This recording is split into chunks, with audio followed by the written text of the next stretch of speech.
Muy bien, pues, querido embajador de España en Francia, querido embajador de España ante la UNESCO,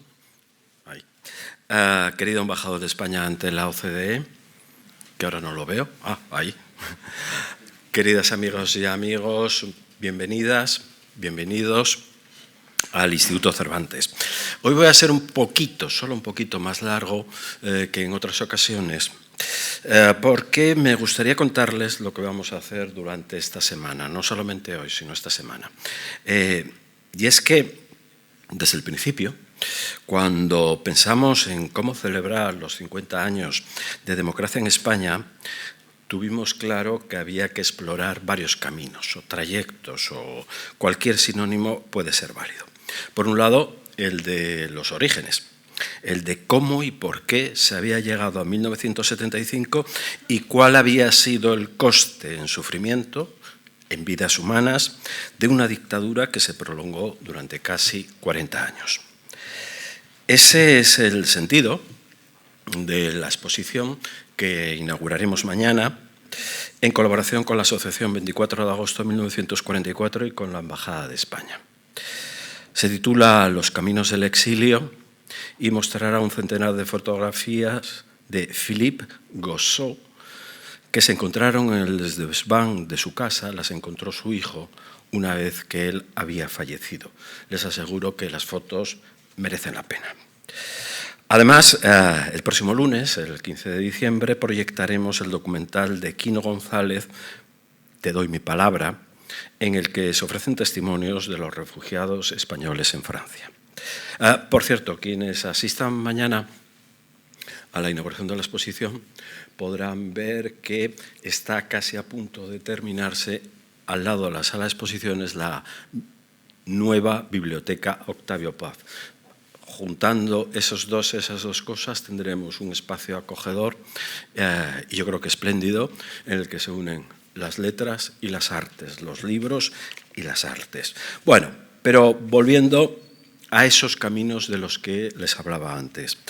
El segundo era el de las inmensas dificultades que en muchos de los momentos se encontró esa evolución que cuando se vivía a veces parecía lenta y que con el paso del tiempo casi podríamos decir que resultó vertiginosa, pero que tuvo muchas dificultades para consolidarse, para consolidar ese proceso democrático.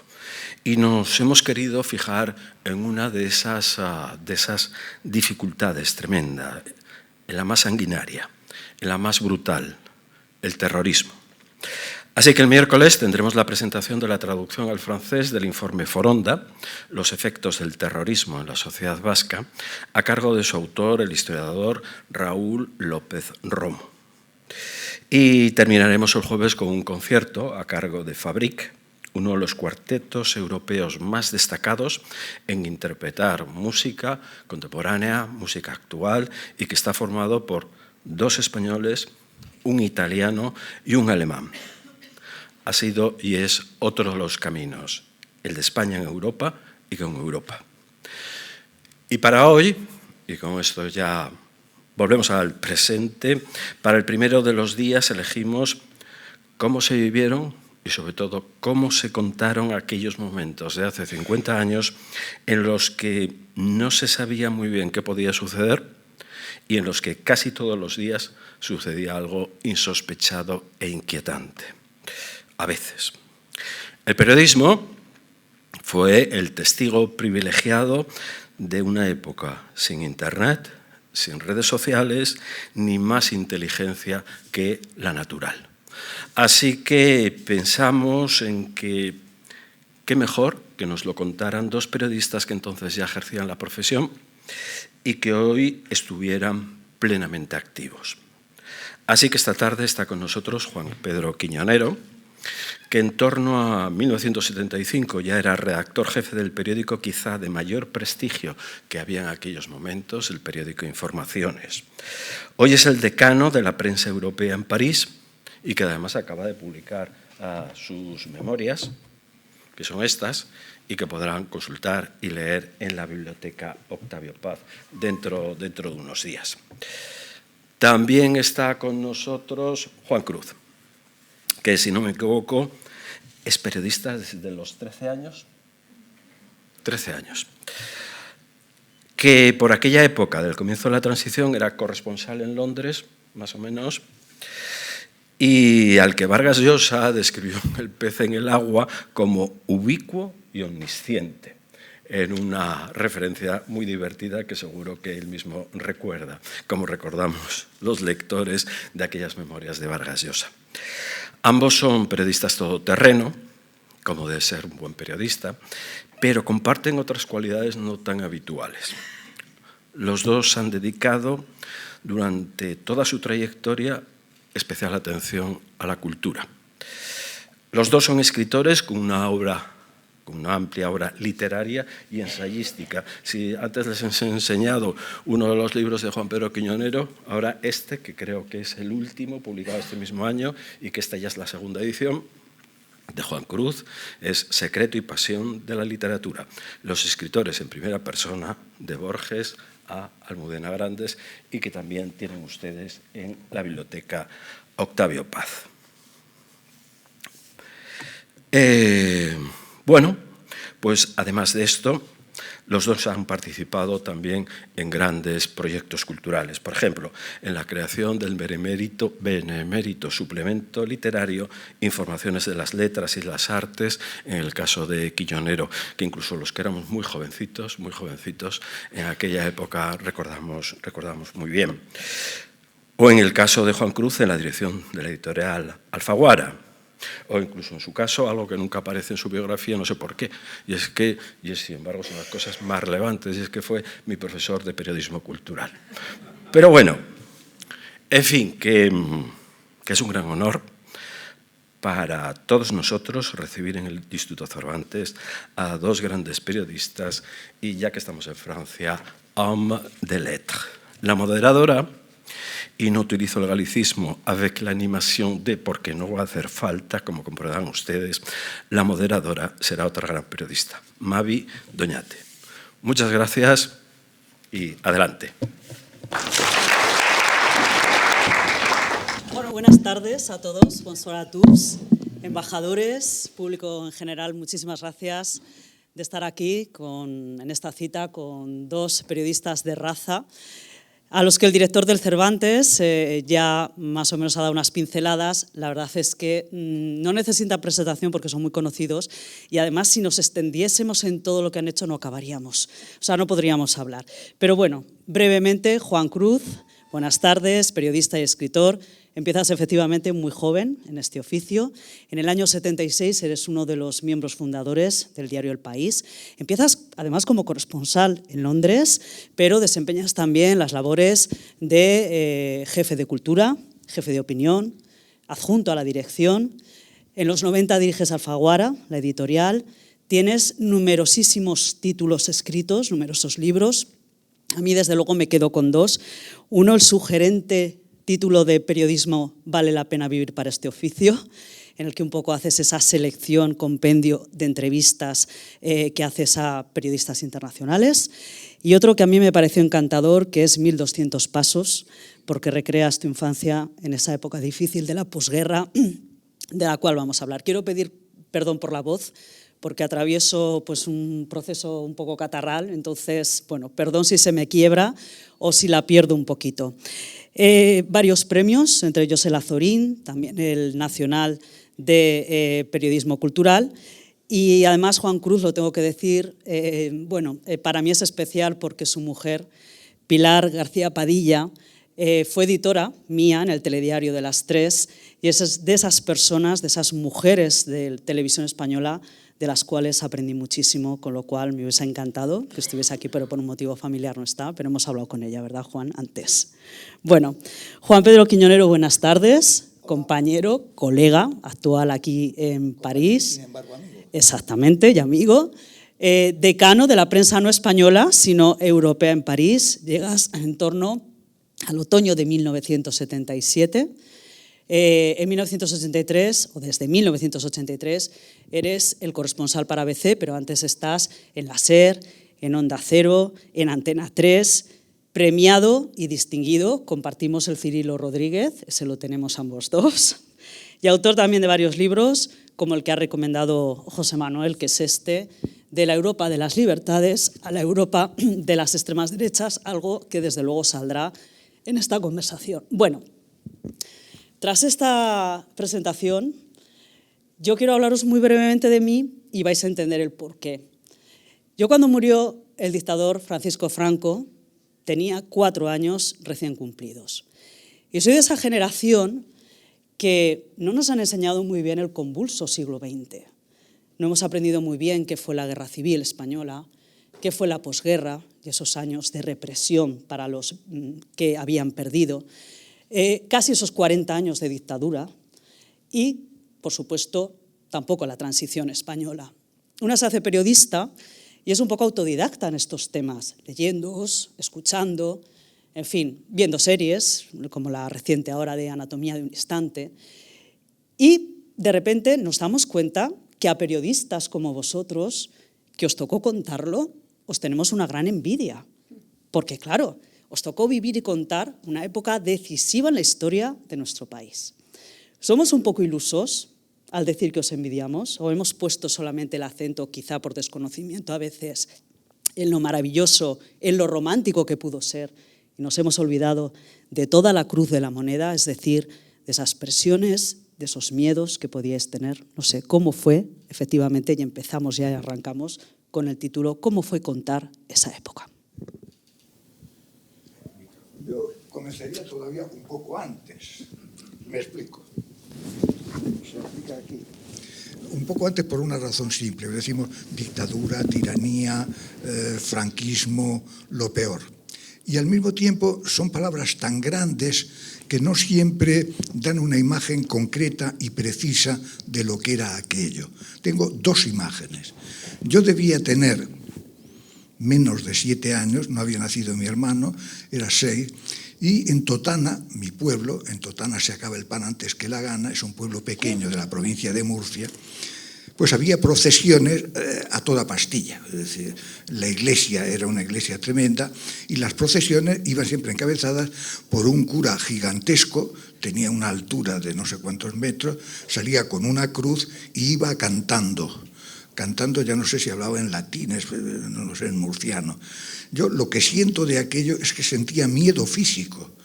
Un niño sentía miedo físico en cómo un sacerdote iba a ver.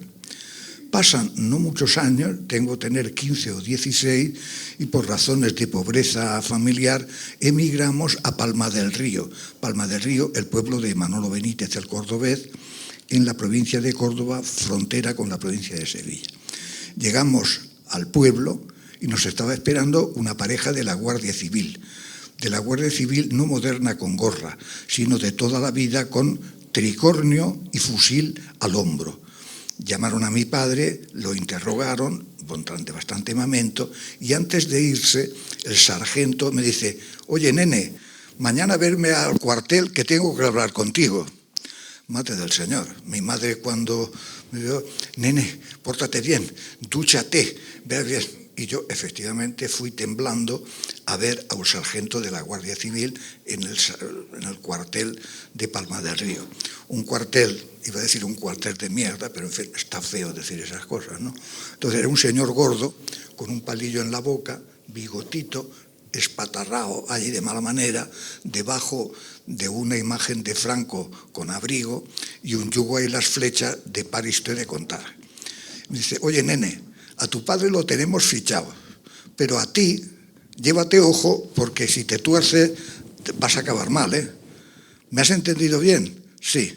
Bueno, eso fue mi experiencia de la dictadura. Pasaron los siglos y recalo en Madrid de poco después de hacer la mili en Vétera Paterna y que Joan Fuster me explicase lo que eran los países catalanes, desembarco en Madrid para arreglar el mundo. Y entonces tengo la suerte que en el diario Informaciones pues me cooptan primero de reportero de sucesos y luego para hacer otras cosas. Cosa que hay que comprender de aquella época. El diario Informaciones, en tiempos de Hitler, era el periódico oficial de la Embajada de Alemania, y hay una anécdota célebre que le preguntan al director de Informaciones: director, ¿qué? ¿Cómo va la guerra? Al embajador de Hitler, hombre, va bien, no tan bien como dice Informaciones, pero va bien. Bueno, cuando yo llegué a Informaciones, el presidente del Consejo de Administración es Víctor de la Serna, hijo del Víctor de la Serna, y su hijo es Jesús de la Serna.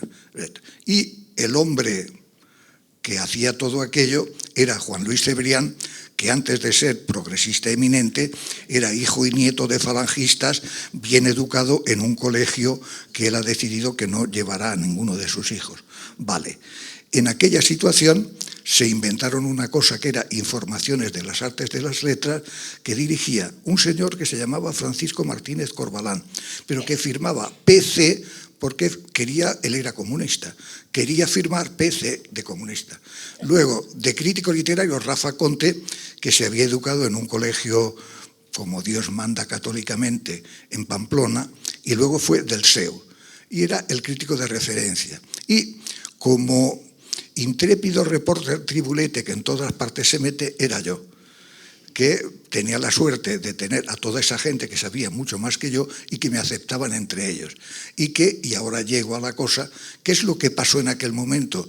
Pues en aquel momento, desde ese sitio donde yo estaba, que era un sitio muy privilegiado, estallido del boom de la novela hispanoamericana, García Márquez y Vargas Llosa en Barcelona, Cortázar que iba de aquí para allá, luego rescate de la novela del destierro, es decir, reedición de Ramón Sender, reedición de Francisco Ayala, reedición de Jorge Guillén, reedición de Pedro Salinas, su hijo Jaime dirigía Alianza Editorial, es decir, una eclosión tremenda, y que iba revistas de un izquierdismo de aquella época, pero que revistas que para mí quisiera hoy. Pienso en Cuadernos para el Diálogo y en Triunfo. Y la sucesión de acontecimientos de todo aquello, yo la recuerdo como una gran eclosión cultural que evidentemente chocabas con la censura cada 2 por 3, pero incluso había algún ministro, que fue Pío Cabanillas, que fue a Barcelona diciendo, os he comprendido, nadie sabía lo que quería decir aquello, pero su director general de Cultura Popular, que era de un conservadurismo súbito, en la Editora Nacional daba empleo a Juan Gómez Casas, que era el líder de la CNT-FAI, no sé si os acordáis de la CNT-FAI, pero era el único sindicato revolucionario que ha habido en la historia de España. Los otros son sindicatos buenísimos, pero los revolucionarios eran los anarquistas. Y bien, a partir de aquello, yo lo recuerdo todo con gran alegría, al mismo tiempo conociendo los límites de todo aquello, cosa que resultará ahora, cuando Mate nos interrogue, podemos hablar de dónde y cómo chocábamos en todo ese berenjenal. Eso es, nos quedamos en la censura, en esos límites, en esa eclosión cultural y también informativa. De repente, ¿cómo vivisteis? Insisto, me imagino que esa libertad que se iba abriendo paso a paso, pero qué peligros había, cómo era, no sé, dónde había una censura, dónde había hasta aquí podemos llegar, no sé. Sí. Bueno, buenas tardes, gracias por convidarme. Lo que había entonces, antes de que terminara la época dura de la dictadura, lo que había era miedo en las casas y no había escuelas en las casas pobres o en los barrios pobres. Había una dejadez enorme con respecto a la salud de las personas. Todo lo que era posible utilizar para amedrentar a la gente se hacía. Yo nací en 1947. Mis padres nunca hablaron de política en casa. Se hablaba en baja voz, en todo caso. Y la primera relación que yo tuve con el mundo de la época fue cuando yo tenía 11 o 12 años. Fui a pedir una beca al ayuntamiento de la ciudad, que es el Puerto de la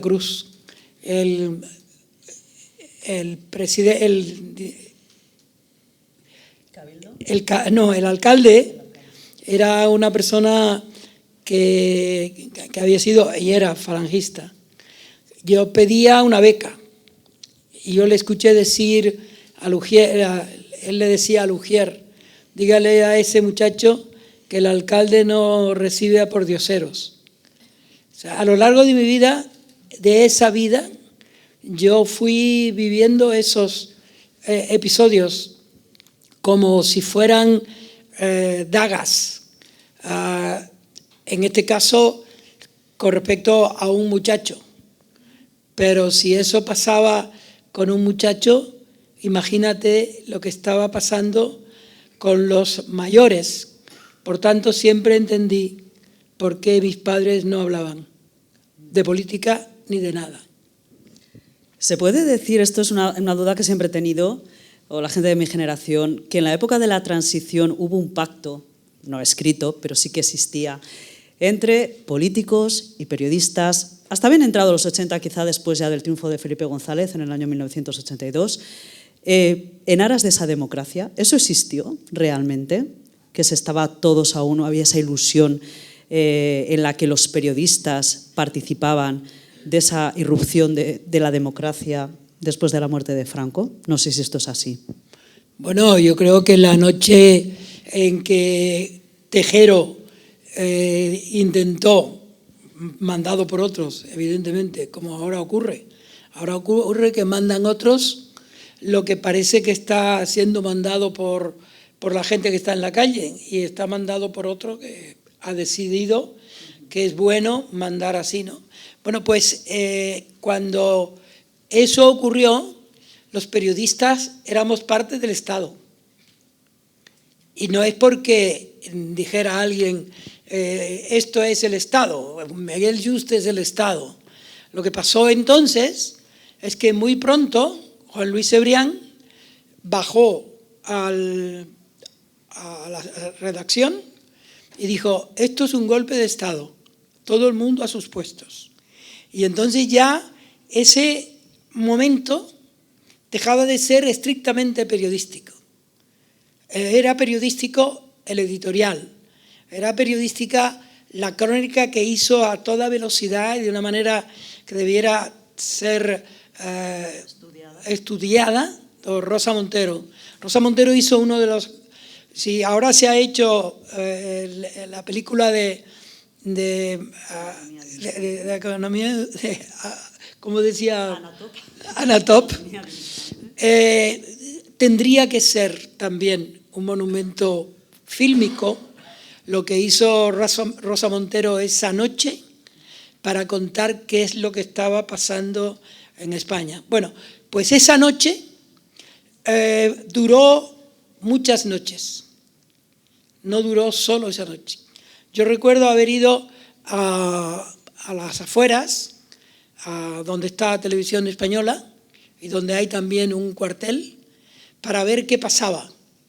Todos teníamos miedo, pero en ese momento había una interrupción del miedo y nosotros íbamos a los sitios como si nosotros estuviéramos mandados por un ser interior que es a lo mejor lo que había sido para nosotros el breve aprendizaje de la democracia.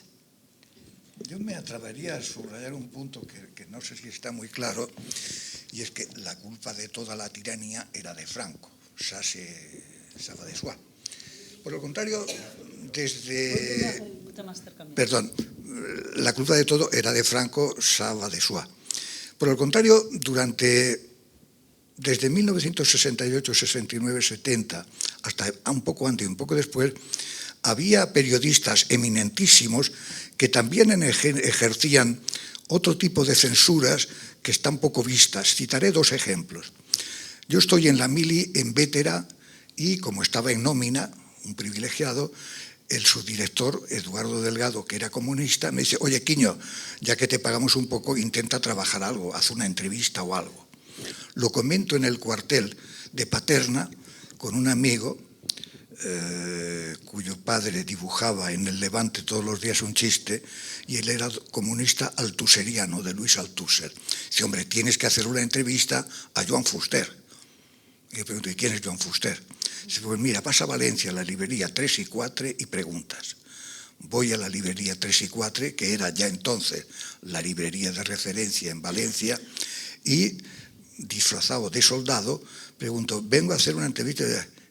Se queda pasmado, espere un momento, llama por teléfono y me dice, Fuster le da cita la semana que viene a las 4 de la tarde en la calle San Josep de su pueblo. Pues fui, hice una entrevista de 2 horas y fue una entrevista que cambió mi visión de España y mi visión del periodismo por 2 razones. Primera, Fuster me explicó toda esa historia de los países catalanes. Gusta o no gusta, pero Fuster era una autoridad máxima en ese terreno de la definición de Cataluña. Y yo hice mi entrevista. La entrevista se publicó y salió muy censurada. Mi jefe y, sin embargo, amigo, Pablo Carvalán, me llama y dice, oye, Quiño, que dice Juan Luis Cebrián que todo esto de los países catalanes está hasta el gorro. Y lo he quitado porque él ha dicho que lo quite. La culpa a lo mejor era de Franco. En este caso, quien no quería que se hablase de países catalanes era el director adjunto del diario Informaciones, Juan Luis Cebrián, que siempre ha sido hostil a esa visión de Cataluña. Tiene una visión más patriótica, carpetobetónica. Un poco antes o un poco después, entre las muchas entrevistas que yo hice, pues le hice una entrevista a Alfonso Sastre. Alfonso Sastre no era comunista, sino voy, le hago una entrevista y supongo que Alfonso Sastre dijo locuras propias de mí. Le doy la entrevista a mi jefe, dice, Quiñonero, ¿cómo se te ocurre decir esta cosa? ¿Dónde te crees que estás? Y evidentemente tuvo que cortar mi genial entrevista porque decía unas locuras totalmente improcedentes en una España que iba camino de la liberación, pero donde había que tener mucho cuidado porque te podía pillar el toro de alguna manera. Entonces, esa presencia de periodistas que sabían lo que había que cortar y periodistas que eran hostiles a los tales países catalanes, una parte de culpa tenía Franco y otra era de esos periodistas, que ejercían un poder enorme.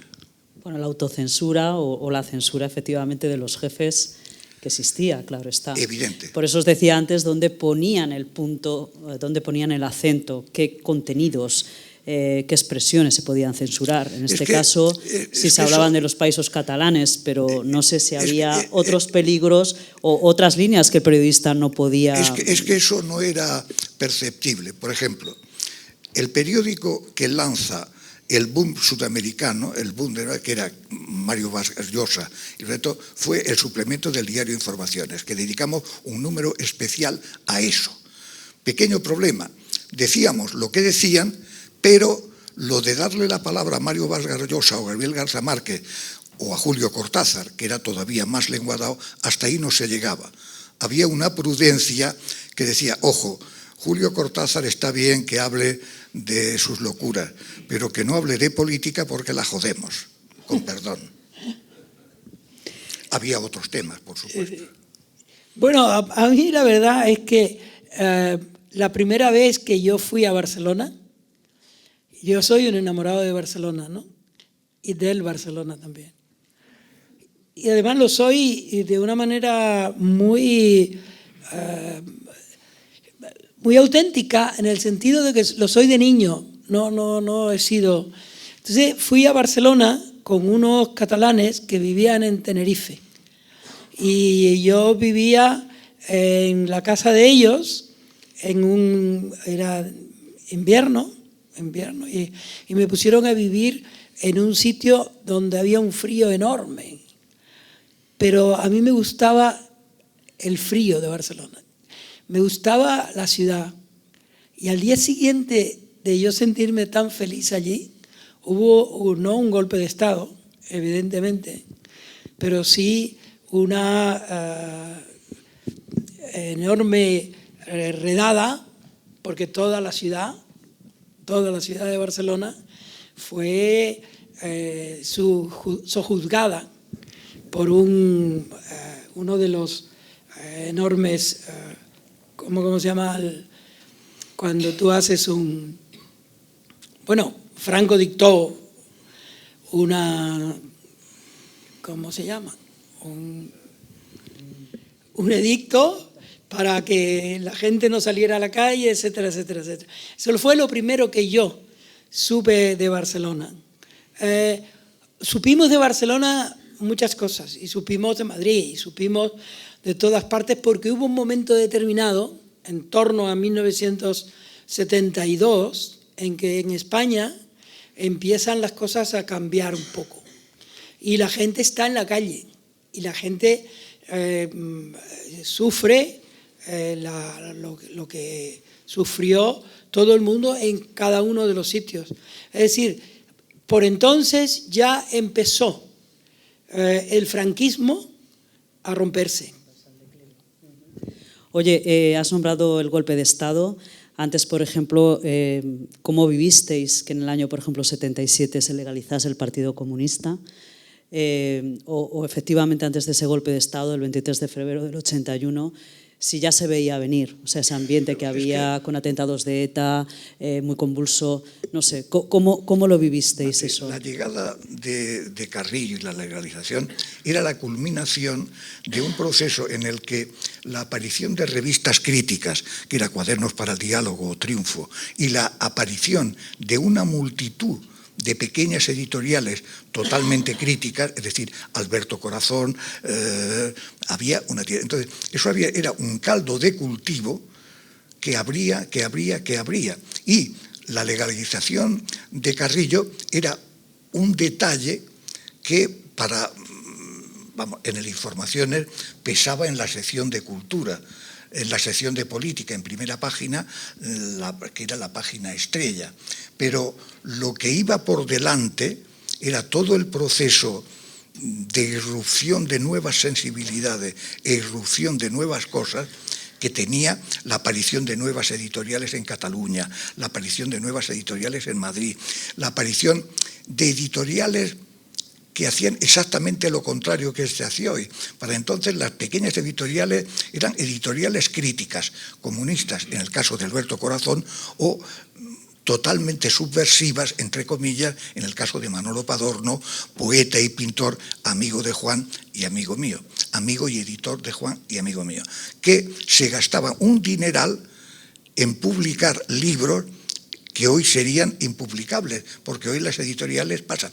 La importancia que tuvieron las revistas Triunfo y la revista Cuadernos para el Diálogo es una importancia totalmente mayor en la medida en que la crítica de la sociedad franquista, la crítica de la sociedad tucú, era una realidad que Manolo Vázquez Montalbán y Eduardo Arotecle llevían. Y en Cuaderno para el Diálogo es que montaban números especiales para ver cómo sería la España de mañana. Entonces, la legalización de Carrillo y la oposición dentro de los comunistas a Carrillo era igualmente patética y dura. Es decir, cuando había otro comunista íntimamente enemigo, que era Lister, Enrique Lister, cuando decide volver a España, publica un libro que se llama Basta.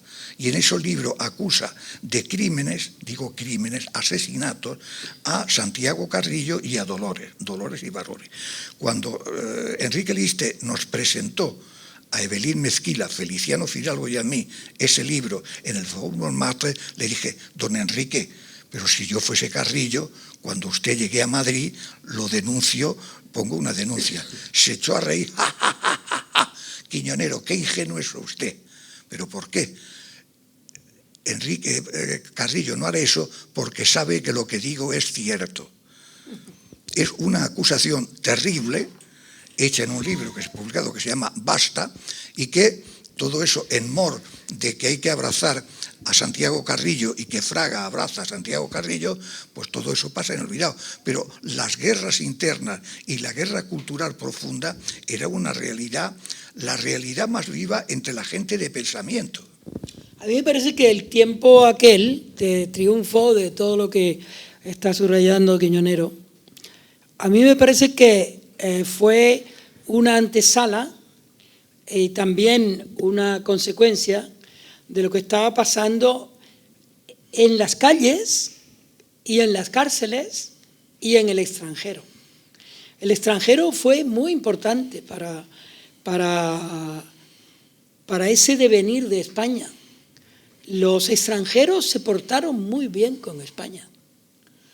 En Inglaterra yo viví, porque viví en Inglaterra un tiempo antes de que acabara el franquismo, y tú encontrabas una solidaridad que era similar a la solidaridad que hubo cuando la guerra necesitó el apoyo del extranjero, que después terminó no sirviendo para nada porque el otro extranjero era mucho más poderoso y más cruel, ¿no? Entonces, me parece que España, cuando ingresó en la Unión Europea, estaba cumpliendo un tiempo que pudo haber sido de la República. O sea, la destrucción de la República, el olvido de lo que pasó contra la República en España, el olvido que ahora mismo, por ejemplo, se está instaurando, lo considero como una guerra de guerrillas sin matar. Lo de ahora es para mí una guerra de guerrillas sin matar. Me gusta mucho destacar que las publicaciones más culturales fueron un caldo de cultivo. La prensa, más de información, más de contar lo que pasaba, pues creo que he leído en tu libro, ¿no?, que Le Monde, por ejemplo, contaba muy bien en Francia lo que estaba pasando en España en la época de la transición. En aquella época había dos corresponsales que tenían un puesto eminente, el corresponsal del Time, que tenía su oficina de informaciones, y el corresponsal de Le Monde, que era la Biblia. Las crónicas de Le Monde contaban 4 cosuelas, pero aquello sonaba a bombas. Hay otra influencia de peso. Una parte del gran capitalismo español tomó parte en apoyar la cultura. Es decir, en 1972, un ricachón, muy ricachón, pagó en Pamplona, que no es cumbre de izquierdismo total, una cosa que se llama los Encuentros de Arte y Cultura de Pamplona. Nunca en la historia de España ha habido una reunión de artistas, creadores, novelistas, fotógrafos, intelectuales de todo tipo que fueron a Pamplona y dar un golpetazo de vida. Yo recuerdo que estaba con un viejo colega que se llamaba Javier Ruiz y que estábamos por una plaza de Pamplona y dábamos papelitos que decían las palabras y las bombas con B-O-B. Se nos acercaron 2 policías. Oye, nenes, esto de las palabras, ¿qué quiere decir? Las palabras bombas. Dice, no, es una broma. Nos dice la policía, se acabaron las bromas, ¿eh? Y efectivamente tiramos todos los papeles a la papelera y nos fuimos. Pues entonces había un grupo de arte de vanguardia que se llamaba ZAG, que buena parte que eran paisanos de Juan, y había esa otra gran ebullición que estaba ahí y que tenía el hecho de que varias de las mejores, durante el fin del franquismo, la de editorial de referencia, antes que se crease Alfaguara, era Carlos Barral. Carlos Barral es el que publicaba la literatura progre de siempre. Pues entonces en Barcelona nacieron 2 o 3 de las grandes editoriales de la época, que siguen siendo grandes editoriales, que es Jorge Reorle y Beatriz de Moura, Tusquet Editores. Bueno, las cosas que publicaban Beatriz creó una colección de libros anarquistas. Hay que tener Bob Marral para hacer... Hay que ser brasileña. Sí, y Jorge publicaba todo tipo de locuras izquierdistas tremendas y tenían una influencia muy grande. Es decir, la gente joven, lo que leíamos, no leíamos Planeta. El presidente de Planeta nos invitó a cenar a un grupo de periodistas en el RIT de Barcelona y nos dijo, oigan ustedes, yo soy capaz de vender un libro con las páginas en blanco. Sí, se quedó traspuesto. Jorge Ralde y Beatriz de Moura no. Jorge Ral y Beatriz de Moura eran gente que tenía un dinerete y que lo gastaban publicando locuras. O sea, locuras. Sí. Yo voy a decir, libros de vanguardia, llámalo como quieras. Es decir, libros, y eso fue un fruto que sigue siendo Jorge Ralde y Beatriz y Tusquet, siguen siendo dos grandes editoriales que nacieron de Beatriz y de Jorge. Bueno, es que yo creo que aquel tiempo juntó a la política, a los políticos. Es que ahora hay que tener un cuidado enorme con la palabra política, porque parece como que hay que ponerla fuera de circulación. No, no. La política, entonces, era también la cultura y era la literatura. Y no tenía por qué ser literatura comprometida, pero ya el hecho de que fuera buena, el hecho de que fuera interesante, el hecho de que enervara a la gente acerca de lo que era la generación del 98, las distintas generaciones que luego fueron arrojadas al olvido por la guerra civil y por el franquismo, que no fue lo mismo la guerra civil que el franquismo. El franquismo fue, en cierto modo, porque duró más, peor, pero la guerra fue y es también contra la cultura. Muchas veces es contra la cultura. Lo ves en las manifestaciones que hay en Madrid ahora, que la impresión que da es que aquello se está haciendo para que la gente recuerde que hay una bandera y que esa bandera hay que cuidarla porque es más importante que el alma de un país. La bandera no es mejor que el alma de un país. Y ahora mismo estamos viviendo un tiempo de banderas. Y esas banderas, en un momento determinado, fueron, por ejemplo, Carrillo abrazó la bandera y no pasó nada luego. Pero ahora parece que si tú no te adscribes a la bandera, eres un antipatriota. Bueno, yo tengo una pregunta para los dos. Han pasado solamente 50 años, que parecen muchos, pero no son nada, pues de la muerte de Franco, del nacimiento de la monarquía parlamentaria. 2 días después de morir Franco, Juan Carlos es proclamado rey de España. De toda esta historia tan reciente, de alguna manera, porque es muy reciente y porque fue una transición democrática con sus peculiaridades, ¿marcó la forma de hacer periodismo político en España hasta día de hoy? Y para ti, Quiño, ¿cómo se cuenta políticamente o la crónica política en Francia es diferente?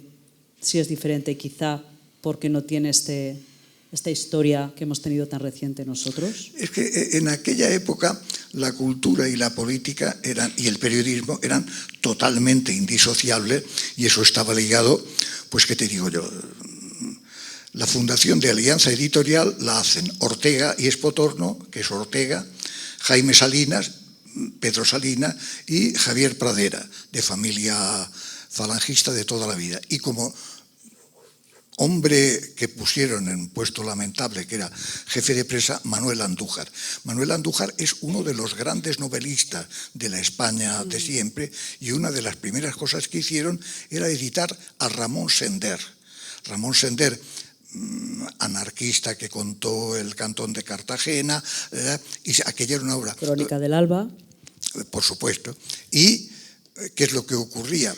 Que la decisión de Ortega, Jaime y Ortega, era una decisión ultrapolítica y al mismo tiempo sana, en el sentido, hay que rescatar a Sender. La vuelta de Sender a España, un acontecimiento, como la vuelta de Rosa Chacel o de Eduardo Amor o Francisco Ayala. O Max Sau.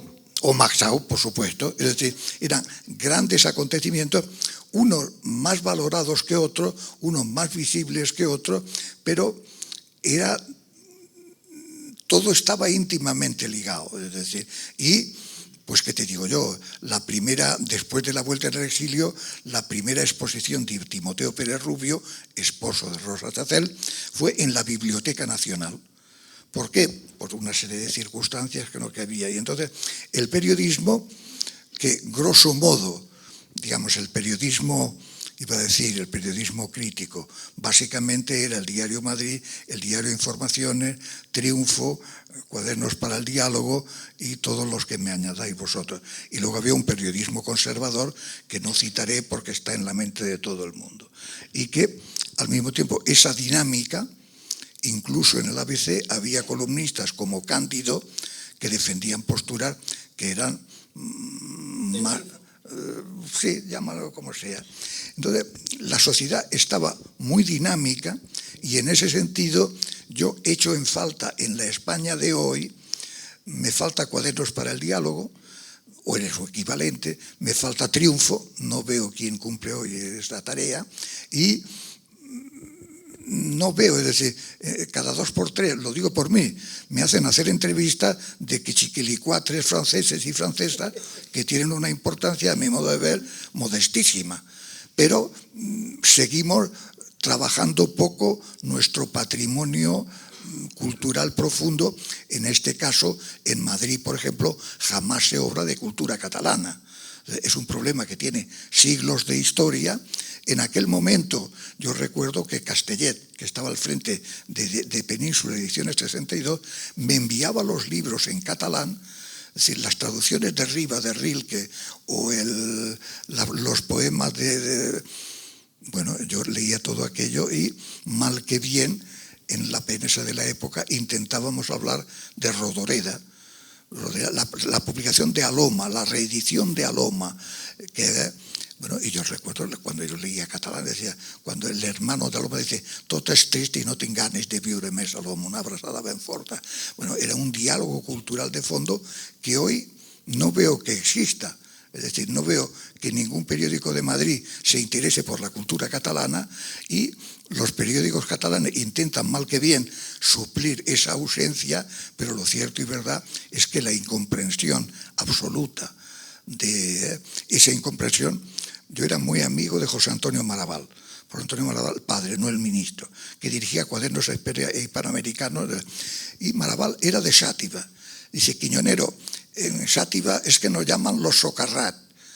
Los socarrat eran unos peligrosos indepes del copón, ¿no? Es decir, entonces, todo eso hoy, honradamente, no conozco, creo que en Barcelona tampoco, y en Madrid mucho menos, pensar que los de Xàtiva eran indepes peligrosos, cosa que se pensaba en aquella época, y había una dinámica abierta. Hoy veo los mundos cerrados, en Barcelona lo veo más abierto, lo digo con cariño y sin ánimo tal, pero en Madrid creo que los máximos representantes del madrileñismo, que son todos, del País a La Razón, del Mundo al ABC, todos tienen una visión de España que no es la de Ayuso, pero tampoco es la visión que tienen los catalanes de Cataluña. Pero veis, por ejemplo, una prensa mucho más polarizada, ¿o la ves más polarizada en España que en Francia? Polarizada. Más política en el sentido más de trinchera. Yo creo que los periódicos españoles, política en España más los de trinchera periódicos que en franceses, Francia. el periódico francés de referencia es muy bueno, es Le Monde. El periódico Le Figaro, yo creo que el ABC es mejor. Lo digo sin ánimo proselitista. ¿Qué periódico es bueno? Pues no lo sé. Yo creo que en ese sentido El País es mejor que el Figaro, desde luego, ¿no? Que el Le Monde no, porque el Le Monde es una verdadera polarización. Bueno, yo tengo escrito un ensayo que se llama El duelo a garrotazos, matriz política de las Españas. Sí, mi visión es que desde 1640, cuando los catalanes dijeron que estaban hartos de pagar impuestos en Madrid y Quevedo escribió un horror terrible que no se escribía sobre Cataluña, desde entonces la cosa catalana no se ha entendido ni se ha querido entender nunca.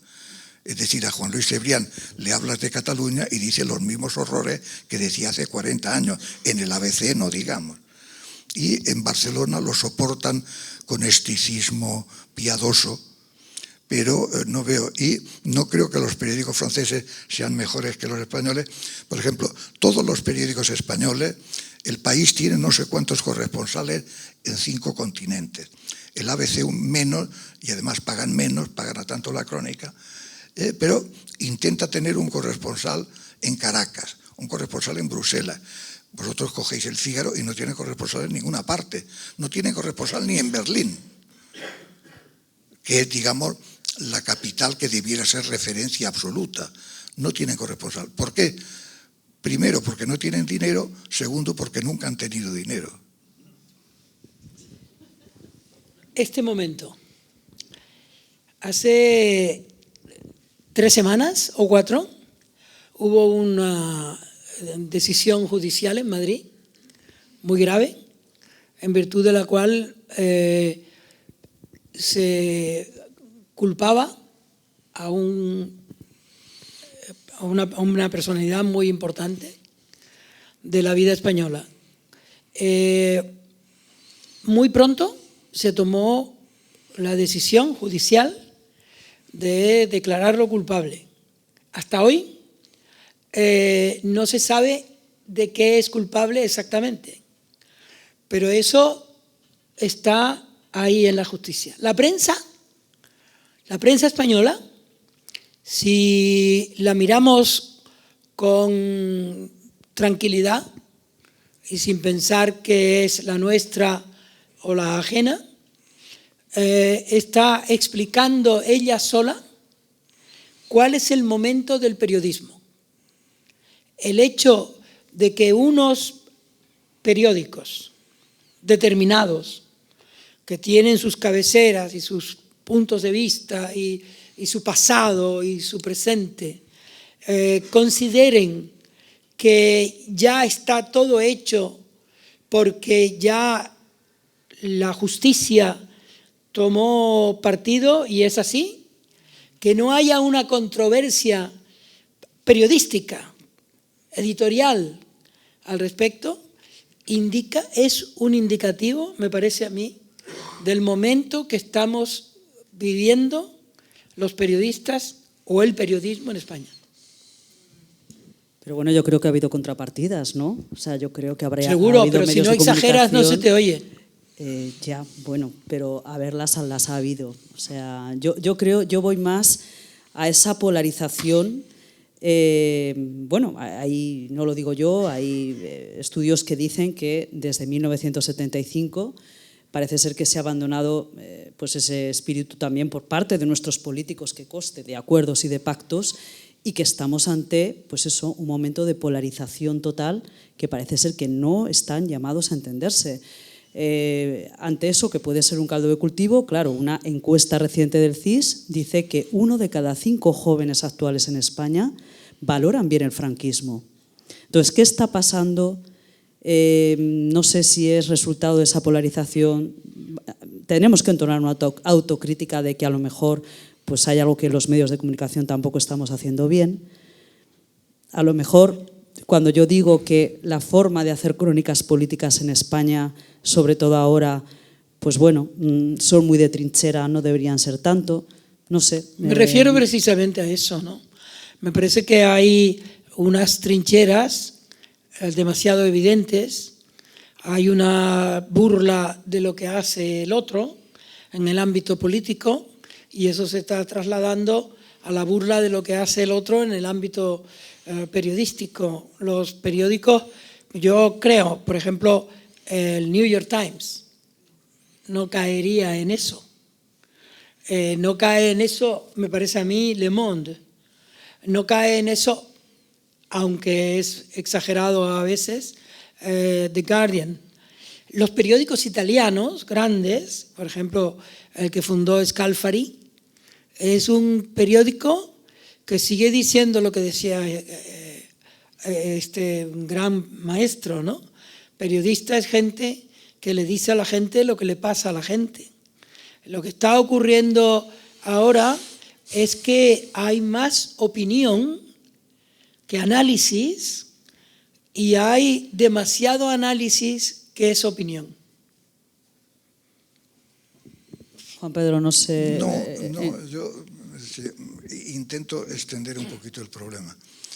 Lo que a mi modo de ver está pasando en Europa en general y en España en particular es un crecimiento terrible de las extremas derechas, crecimiento que en Francia hace 30 años que los obreros franceses votan mayoritariamente a la extrema derecha. La extrema derecha alemana, no veas, tiramilla. La extrema derecha italiana tienen la suerte, entre comillas, de tener una señora lagartona y llego a España. En el sondeo que esta mañana publica El País, la única fuerza política que crece de manera espectacular es Vox. A mi modo de ver, si Vox tuviese a Le Pen o a Meloni, crecería todavía más. Los jóvenes, históricamente, esta mañana lo comentábamos, los jóvenes pasaban por ser de izquierdas. Eso se acabó. Si hay que creer todos los sondeos del último año, los jóvenes catalanes y no catalanes son de derecha españolista en el sentido más arcaico del mundo. Lo de Franco, no sé si saben de lo que están hablando, es decir, que ese es otro problema. Nosotros podemos descarriar cuando hablamos del fin del franquismo, pero que un niñato de 20 años diga que prefiere el franquismo, pues es una gilipollez, con perdón respetuoso y tal. Pero, digamos, a los jovenzuelos hay que ponerlos en su sitio y decirle no sabes de la misa a la mitad y lo que estáis diciendo son horrores. En ese sentido, yo por el contrario soy sensible al compartimento global de los periódicos. Hay un punto en el que el diario El País y el diario ABC coinciden en lo esencial, que es que España unida jamás será vencida y que esas cosas catalanas, vamos, ni hablar. Bueno, la opinión catalana... ¿El País está en eso? No, estoy convencido. Estaba convencido en tiempos de Juan Luis y ahora también. Puede haber algunas opiniones, tal, pero cuando sale lo esencial, a mi modo de ver, no hablaré de La Razón del Mundo, que repiten exactamente lo mismo. Es decir, la cuestión catalana o la cuestión vasca son cuestiones que son infumables en Madrid. Es una realidad histórica y la respuesta cuando vas a un buen hotel de 400 euros en Madrid, pues lo que oyes en el bar, ¿qué se habrán creído estos catalanes? Los vascos ya ni hablar, ¿no? Los vascos ya, eso, vamos, de comer aparte. Protestan menos porque como tienen su dinero asegurado cada 5 años, pues pasa, como los catalanes están tan divididos, pues están divididos en 8 o 9 partidos, 3 partidos indepe, un partido de fuera, pues la cacofonía es absoluta y total. Pero eso corresponde a la división global de las Españas, en el que la capital vota extrema derecha cuando está llena de pobres. ¿Por qué los pobres de Madrid votan a Ayuso? Pues no tengo ni idea. Constato que votan. Ahora que nombraste a la presidenta de Madrid, hace muy poco se hizo una manifestación patriótica, no era partidista, era patriótica, en Madrid. Y ahí la presidenta de Madrid dijo, ante una población bastante nutrida de gente que la aplaudía y que la aplaudiría más al respecto, porque dijo que ahora se estaba preparando ya la ETA para intervenir en España, para volver a matar. Eso lo dijo la presidenta de Madrid, delante del que quiere ser presidente de España, y a lo mejor lo será. Pero a mí me parece que las palabras no pueden ser olvidadas, ni siquiera en las crónicas periodísticas. Y eso no era una cosa cualquiera, era una grave explicación de lo que ella quiere decir. Y eso, Juan, llevas toda la razón del mundo. Pero y a preso. mi modo de ver, el drama no es Ayuso. El drama es que haya tantos madrileños que voten a Ayuso. Sí. Quiero decir, lo digo sin matar. Por el contrario, el ejemplo del presidente Iceta y de Ada Colau es que ellos eran capaces de hablar a 3 voces por lo menos. Cosa totalmente... Antes que el presidente Sánchez negocie con quien Dios le dé a entender, Iceta, Colau y los de allí eran capaces de hacer un apaño entre ellos para sacar adelante Barcelona-Cataluña. Es decir, es así, es decir, está aquí, no sé, no lo veo, pero bueno, está aquí. Es la primera vez que lo veo y no tengo con él ningún lazo de amistad, pero todas mis amistades... Pero te lo recomiendo. No, pero todas mis amistades, y tengo bastantes amistades intelectuales catalanas y catalanes, saben que eso lo he repetido desde hace siglos.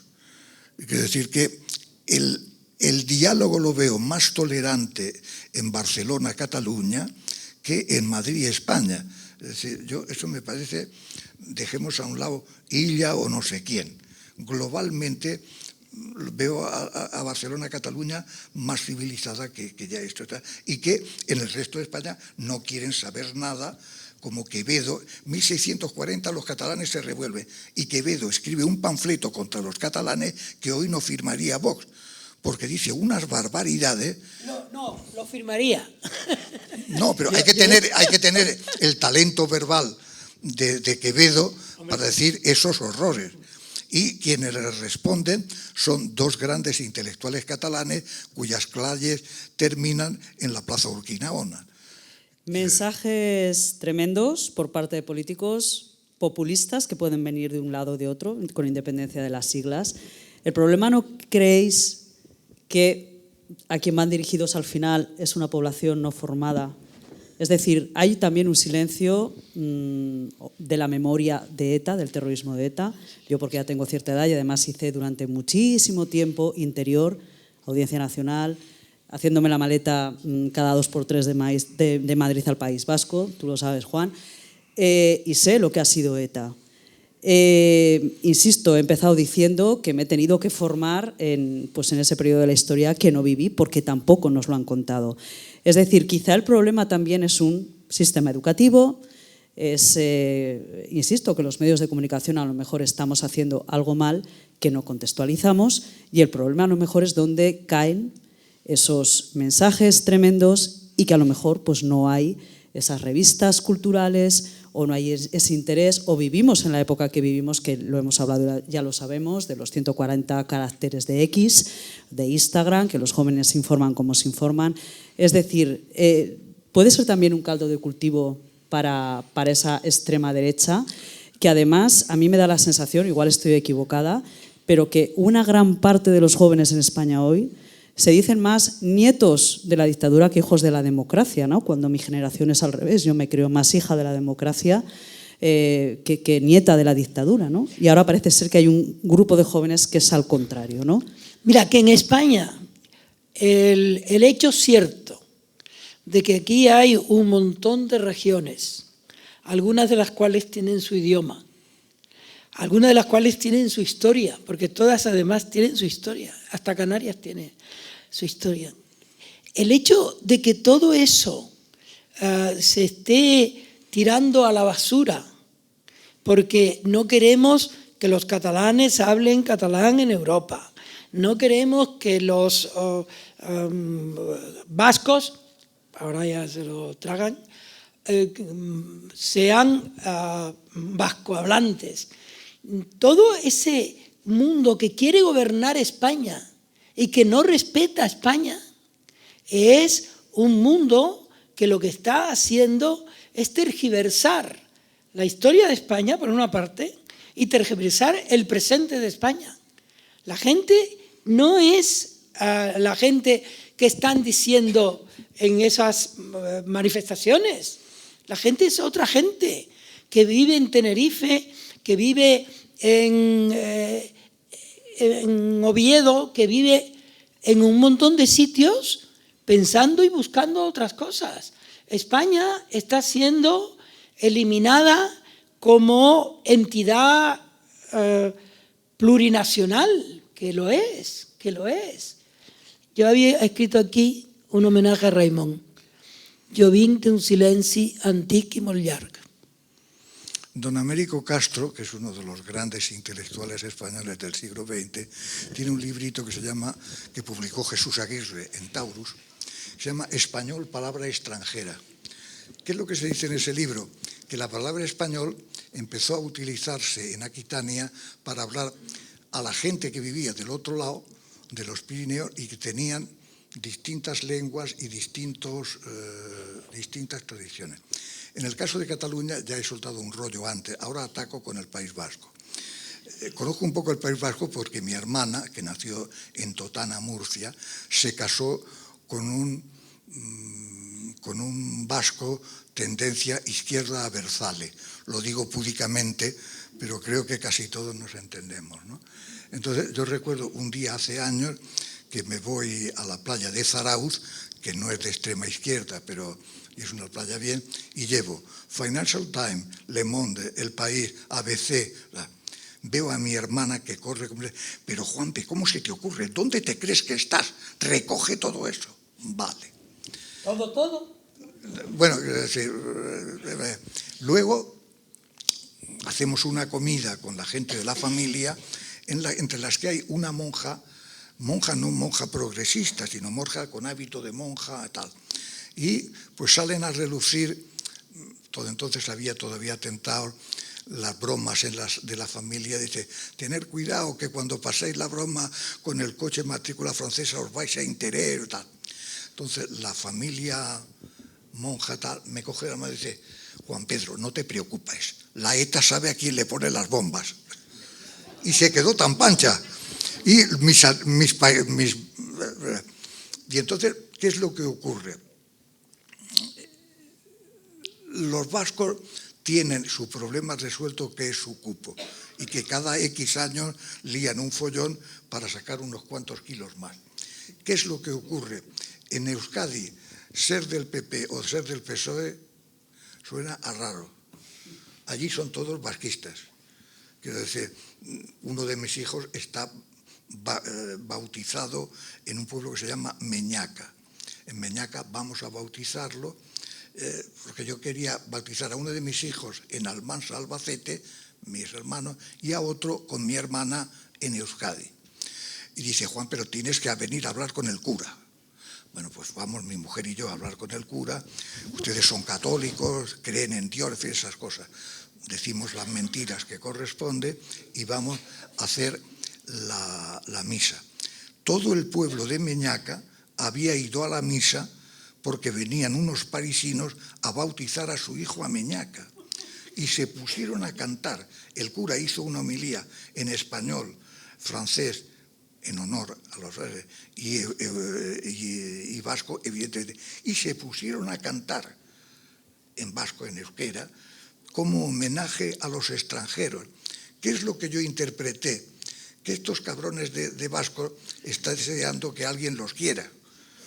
Porque claro, que desde Madrid digan todos que son unos etarras, cabrones, independentistas y no sé cuántas lacras más, y hay de todo eso, evidentemente, pero también hay gente normal que son vascos porque son vascos y están convencidos que todo lo mal es de Madrid. En Madrid, en Euskadi, en Madrid lo resumen todo con que la culpa es de Madrid. Y en Madrid ponen, digamos, el Estado español, por decirlo de alguna manera. Ellos chalanean cuando pueden y cuando no pueden, pues no pueden. Bueno, yo tengo familia catalana y vasca, así que estoy en el medio. Pues muy bien. Y son fantásticos, claro que sí. Bueno, yo una última pregunta, si me podéis contestar brevemente antes de dar paso a preguntas del público.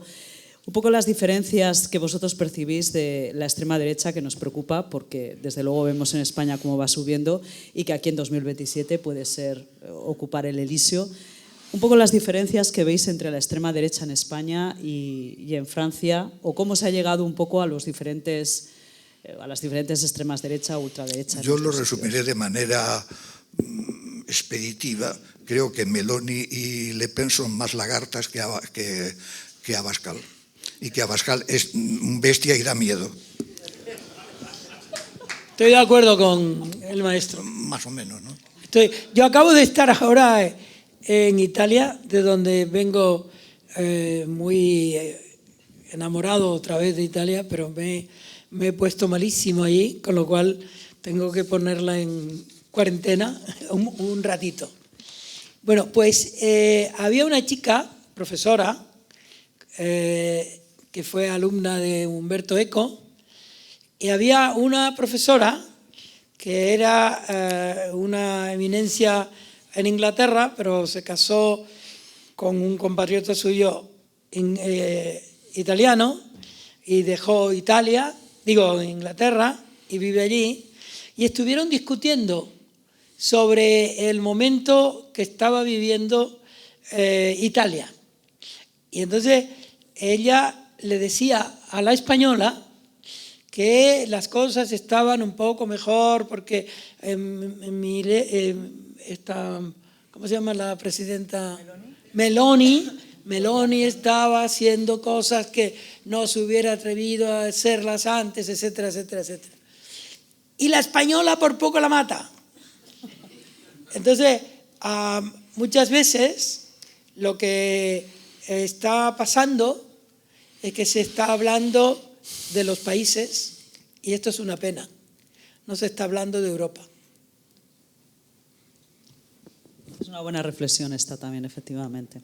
Sí. Bueno, Europa no está haciendo nada, no puede, no sabe o no contesta.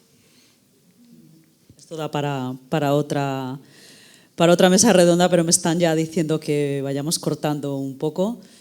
Entonces, bueno, si entre el público queréis hacer preguntas, pues... Solo se admiten preguntas impertinentes.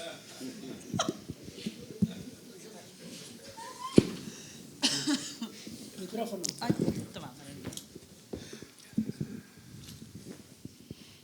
Yo desde aquí no veo nada. Yo tampoco. Sí, yo veo a todo el mundo. Señor, ha hablado de la prensa española, pero no de la televisión española. ¿Qué piensa de la televisión española? Y mi opinión es que con las feministas ya no puedo. Cada 15 minutos hay acoso sexual. Lo siento mucho, pero me he despedido. ¿Qué es su opinión de la televisión española actual? Usted y usted. Yo lo que veo es de manera muy simple, y es que Televisión Española, el Estado español, quien pague todo eso, hace el esfuerzo de intentar tener a los españoles al corriente de lo que pasa en Francia y en el Quinto Pino. Los franceses pasan olímpicamente de todo. Usted le podrá gustar más, menos, muchísimo lo que hace nuestra colega y nuestros colegas, quiero decir, la televisión catalana. Pero lo que está totalmente claro es que las televisiones francesas no tienen corresponsales en el extranjero. Es decir, que no tengan en España, vale, porque no tienen en Alemania. La extrema derecha alemana es la más fuerte y la más inquietante, diría, de Europa. Aquí nadie habla de eso, por no hablar de la sexualidad de las lideresas de la extrema derecha alemana, que tira millas. Con respecto a... Yo sí tengo algo que decir. Creo que la información en televisión española, y no es porque esté aquí nuestra anfitriona, es muy buena y es pronta. Lo que ocurre en todo el mundo aparece, se dice y se subraya. El problema de la televisión en España se parece al problema que tiene el periodismo en España, probablemente en todas partes, pero en España de una manera muy aguda.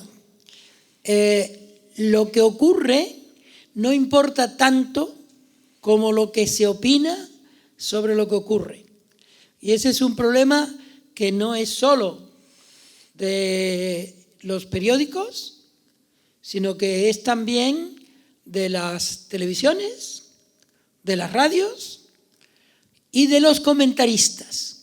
Nosotros ahora somos en gran parte comentaristas y ese es un grave problema en la sociedad periodística, porque el periodista que está en Madrid no está en Oviedo, por ejemplo, o en Sevilla, o en Galicia. Y estamos hablando de todas partes, los periodistas, tanto en la televisión como en las radios, sobre todo, porque hay muy pocos corresponsales en los periódicos y en las radios que estén buscando lo que ocurre. Entonces, hay corresponsales cuando hay, digamos, una noticia o un juguete de estos cuatrienales, que hay votos, entonces la gente va a ver quién va. Por ejemplo, Extremadura. Ahora Extremadura tiene un tratamiento de primera página. Pero ¿y qué pasa en Extremadura en la noche de los tiempos recientes? ¿Qué pasa en Euskadi? ¿Cómo es posible que el otro día haya dicho esta Ayuso lo que dijo de la ETA, que es muy grave, y esto no hubiera tenido ninguna repercusión periodística o ninguna explicación a la gente? Porque hay gente de La Gomera que dirá, oye, han dicho que la ETA va a matar otra vez. Estamos en un tiempo en que el periodismo tiene que preguntar para contar. Yo me atrevería a hacer un pequeño matiz. Y es que en todos los periódicos que yo conozco, y son casi todos, hay periodistas buenos, malos, partidarios de las tesis del periódico y partidarios de hacer otra cosa.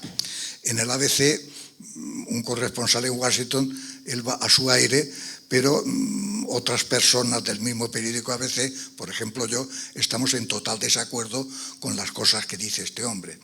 En el periódico El País, que suele ser proclive a comprender al presidente Sánchez, se publicó ayer ante la 3 una de las columnas más brutales que se ha escrito contra Sánchez y el feminismo. Está por ahí, ¿verdad? En La Vanguardia es un tono siempre mucho más ecuménico, pero entre las que hace el crítico literario y lo que hace Juliana hay matices de mucho cuidado. Entonces, los periódicos pagan tan mal a todo el mundo.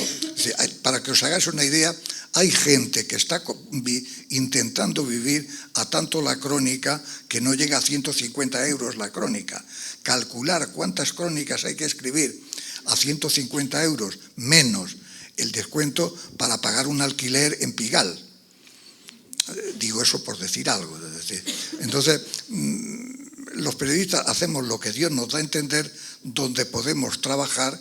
Los que somos un poquito privilegiados vivimos un poquito mejor, pero somos minoría. Y lo que abunda es gente que está mal pagada y jodida, con perdón. Que se decía antes, jodida y mal pagada, ¿no? Lo has dicho al revés. Bueno, más o menos. Una última pregunta.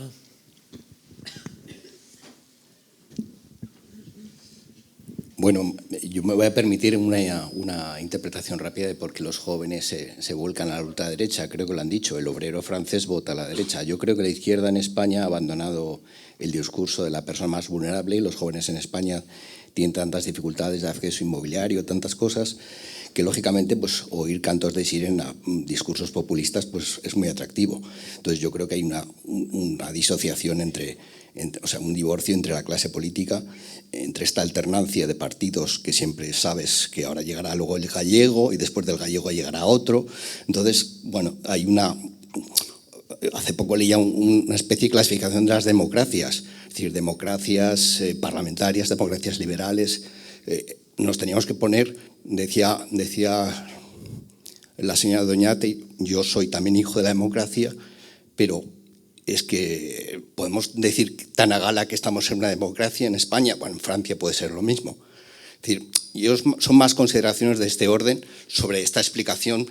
No sé por qué nos sorprende tanto que suba la ultraderecha entre los jóvenes. Y la pregunta, sí, la pregunta sería esto. O sea, tenía otra pregunta, pero es que no quiero monopolizar. Porque la pregunta es esto, sí, que ellos me pueden, frente a esta observación, este discurso que yo les propongo, decir, si les parece que puede ser la explicación de por qué está habiendo esta deriva, que no sé por qué sorprende tanto. Es decir, yo no la juzgo favorable, es decir, yo la condeno, pero no me sorprende. La deriva hacia la derecha de los jóvenes. Yo constato, perdón por citar mi libro, quiero decir que esa deriva no viene de ahora.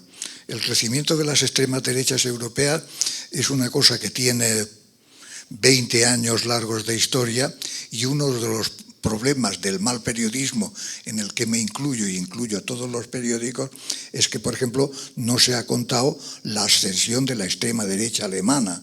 Que la extrema derecha alemana tenga muchísimos más votos que el Partido Socialdemócrata, el partido de Willy Brandt, es una tragedia histórica para los alemanes y para Europa. En el caso español, pues en el caso español supongo que es aproximadamente lo mismo. A mi modo de ver, todavía la brutalidad de su presidente o jefe o como se llame frena un poco la cosa, pero como vamos a peor, pues puede pensarse que eso vaya a peor, y que lo que es lo más normal es que un presidente, en España hay elecciones y gana Rajoy, y todo el mundo se da cuenta que solo puede gobernar con Vox. Entonces dicen, va de retro Satanás. Entonces el presidente Sánchez gobierna con quien puede. Bueno, es lo que hace cualquier país del mundo, ni bueno ni malo. Es decir, pues eso allí se toma como una tragedia. Bueno, lo toma como tragedia quien lo tome como tragedia. Francia vive una crisis, a mi modo de ver, muchísimo más grave, y también tiene ese problema que nadie insiste en esa gravedad. Es decir, la situación de las finanzas francesas es muchísimo más catastrófica que las finanzas españolas, que mal que bien están potablemente pasables. No diré que si son mejores, pero peor que Francia, nadie. Peor que el sistema político francés, absolutamente nadie. Es decir, con el sistema político español ya estaría ganando, Le Pen ya estaría gobernando. Aquí se salvan por... Entonces, nuestra situación es mala, nuestros jóvenes no son de izquierda y son de derecha y van a peor, pero comparado con Francia, creo que globalmente España va una miqueta mejor. No se trata tampoco de decir que Sánchez es genial y que lo que hay que hacer es negociar con no sé qué. No, hay que negociar con alguien. Es decir, en España necesita un gobierno. No hay mayoría parlamentaria. ¿Es que PP y PSOE son capaces de entenderse entre ellos? No.